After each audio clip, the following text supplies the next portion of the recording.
三位，秦少侠这种心，这家伙心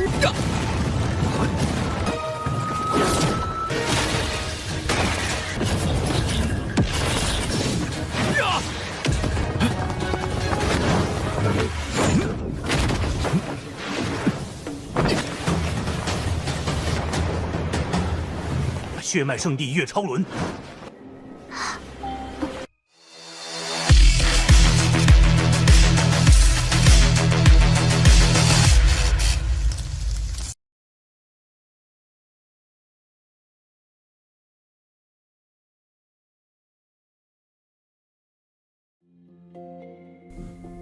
Halo semuanya, selamat datang di Ruang Sinema. Bagaimana kabar kalian semua? Semoga selalu sehat dan baik-baik saja.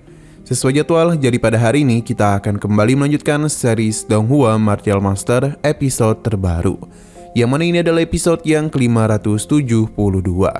Bagi yang baru bergabung dengan series ini, kita sudah sediakan playlistnya. Jadi kalian bisa dengan mudah mencari di mana episode awal dari series ini. Namun sebelum kita mulai episode terbarunya, lebih baik kita lihat dulu apa saja yang telah terjadi pada episode sebelumnya. Tepatnya pada episode 571. Melihat kemampuan hebat yang Qin Chen miliki membuat keturunan klan iblis ini tertarik untuk bisa mengambil alih tubuhnya. Namun hal itu tidak semudah yang dia kira. Karena meskipun sosok ini sudah berhasil masuk ke dalam alam bawah sadar Qin Chen, tapi di sana terdapat benih parasit yang langsung saja melakukan penyerangan kepadanya, yang mengakibatkan sosok ini mati seketika. Qin Chen sadar betul kalau dia harus segera naik tingkat supaya dapat mengatasi benih parasit. Maka karena itulah dia berencana untuk menjadikan para binatang darah ini sebagai alat untuk melatih kemampuan fisiknya. Jai bersama yang lainnya berhasil pergi dari tempat itu berkat bantuan Qin Chen. Sedangkan Qin Chen sendiri mulai menerapkan latihannya, di mana dalam pertarungan itu Qin Chen tidak lagi menggunakan pedangnya, melainkan hanya menggunakan tinjunya saja. Dengan begitulah kekuatan fisik Qin Chen bisa meningkat dengan sangat cepat. Sekarang kita akan melanjutkan episode terbarunya. Para gadis Qin Chen penasaran mengapa dia itu harus bertarung seorang diri, padahal hal ini sangatlah berbahaya. Jadi Qiansu yang merasa khawatir pun memutuskan untuk membantu. Begitu pula dengan yang lainnya. Sedangkan Jai mengajak tetuanya untuk memberikan bantuan juga. Karena bagaimanapun Qin Chen dalam bahaya karena memilih untuk menyelamatkan mereka. Yichorun setuju, jadi dia akan pergi bersama Jia Yihi. Di sana mereka pun melihat Qin Chen yang masih melakukan pertarungan dengan begitu banyak binatang darah. Melihat hal itu, Qiansu merasa begitu khawatir kepadanya. Tanpa pikir panjang, ketiga gadis ini pun segera memberikan bantuan untuk menyelamatkan Qin Chen. Namun sebelum semua itu terjadi, Yichorun menghentikan tindakan mereka. Karena sepertinya mereka tidaklah tahu kalau Qin Chen memiliki sebuah rencana tertentu. Pasalnya tiba-tiba saja dia menyadari kalau Qin Chen sengaja melakukan hal ini. Dan pasti dia tidak ingin diganggu oleh siapapun. Padanya Qiansu baru menyadari hal itu. Namun mereka penasaran mengapa Qin Chen tidak menggunakan senjatanya dalam pertarungan tersebut. Qin Chen seakan-akan tidaklah takut mati, padahal dia itu tengah berhadapan dengan ribuan binatang darah. Namun pada akhirnya Qin Chen tetap bisa mengalahkan mereka. 他分明，三位，秦少侠这种心，这家伙心 Ia juga merasa kalau masalah spasial pada tubuhnya mulai teratasi. Selain itu, dia juga mulai merasakan kalau tubuhnya telah mengalami perubahan. Namun di tengah semua itu, para binatang darah kembali lagi melakukan serangan. Meskipun sudah terkepung, tapi Qin Chen bisa dengan mudah melakukan serang balik kepada mereka. Dengan berkembangnya tubuh fisik Qin Chen, maka serangannya pun telah mengalami peningkatan. Karena dalam satu kali serangan saja, Qin Chen dapat mengalahkan begitu banyak binatang darah.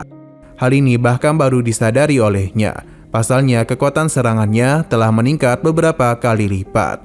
Para binatang darah masihlah belum menyerah dan kembali menyerang Qin Chen. Berhubung perkembangannya ini sangatlah bagus, maka tanpa pikir panjang lagi, Qin Chen akan kembali melakukan pertarungan dengan para binatang darah. Semakin banyak yang datang menyerang, maka semakin senang juga dia. Sudah tidak terhitung lagi berapa banyak binatang darah yang Qin Chen habisi. Bahkan ledakan besar dihasilkan dengan bermodalkan tinjunya saja. Pada akhirnya para binatang darah mulai sadar kalau Qin Chen bukanlah sosok yang bisa mereka kalahkan. Alhasil para binatang darah pun memutuskan untuk melarikan diri saja. Namun Qin Chen tidak akan membiarkan hal ini terjadi. Tapi ada sebuah formasi yang membawa para binatang darah itu pergi. Bahkan serangan petir Qin Chen tidaklah dapat menghentikan hal tersebut. Ia pun penasaran siapakah yang membuka formasi ini.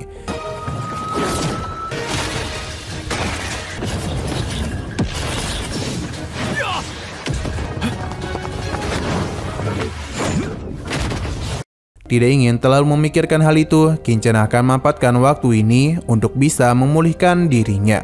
Selain itu, ia juga mulai menyerap seluruh benih binatang darah yang sebelumnya dia dapatkan. Melihat tubuh Qin Chen yang penuh akan retakan, membuat ketiga gadisnya merasa khawatir. Sedangkan Jia Yi dan tetua Yu Chaolun memberikan bantuan agar benih darah itu bisa diserap dengan cepat oleh Qin Chen. Berkat bantuan itulah Qin Chen bisa pulih dengan mudah. Ia juga mulai mengenakan pakaiannya. Pada akhirnya Qin Chen pun telah berhasil menyelesaikan latihannya.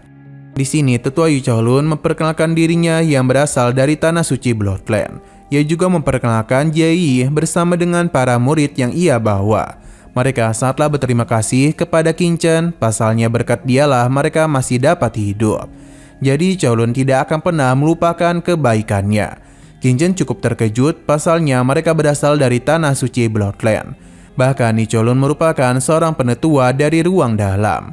Berhubung Qin Chen tertarik kepadanya, maka dia penasaran urusan internal apa yang ditangani oleh Yu Chaolun. Apakah itu hukum pidana, sumber daya manusia, atau keuangan, dan yang lainnya.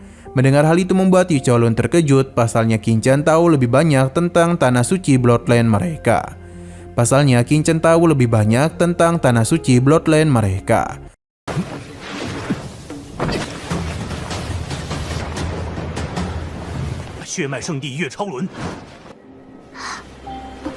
Yu ternyata adalah penetua sumber daya manusia. Ia pun memperlihatkan token miliknya untuk menunjukkan kalau dirinya memang adalah seorang penetua. Jika Qin Chen membutuhkan sesuatu, maka dia bisa menggunakan token ini untuk dapat menghubungi dirinya. Selama dia itu berada di situs garis keturunan mana di 5 elemen, Yu Chaolun akan berusaha sekuat tenaga agar bisa membantunya. Qin Chen menanyakan mengapa mereka bisa berada di tempat ini.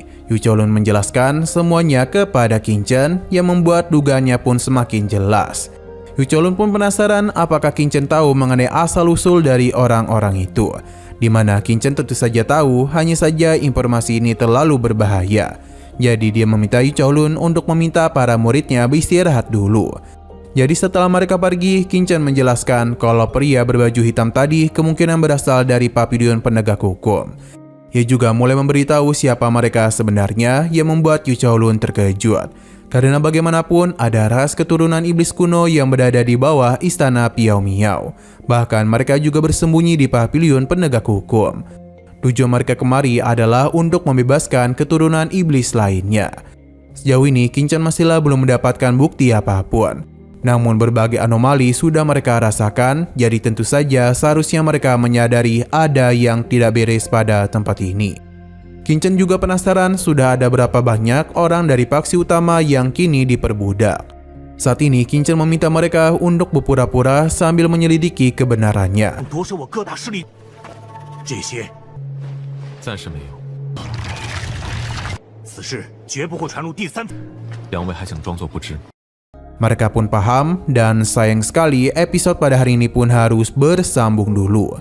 Namun sebelum kita akhiri, seperti biasa kita akan melihat preview bagian selanjutnya.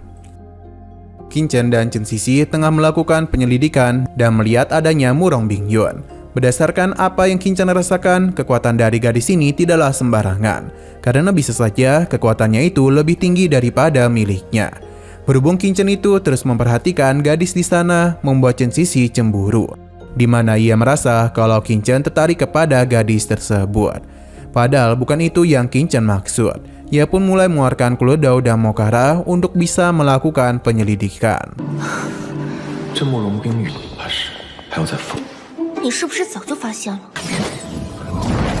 Oke, sekian dulu pada video kali ini. Untuk video selanjutnya akan segera hadir. Jadi bagi kalian yang ingin mengikuti series ini, langsung saja klik subscribe dan aktifkan loncengnya. Terima kasih yang sudah menonton video sampai habis. Jika kalian suka pada video ini, klik like dan share ke teman-teman kalian tentang channel ini. Dan ditunggu aja kelanjutannya. Oke, sampai jumpa di video selanjutnya.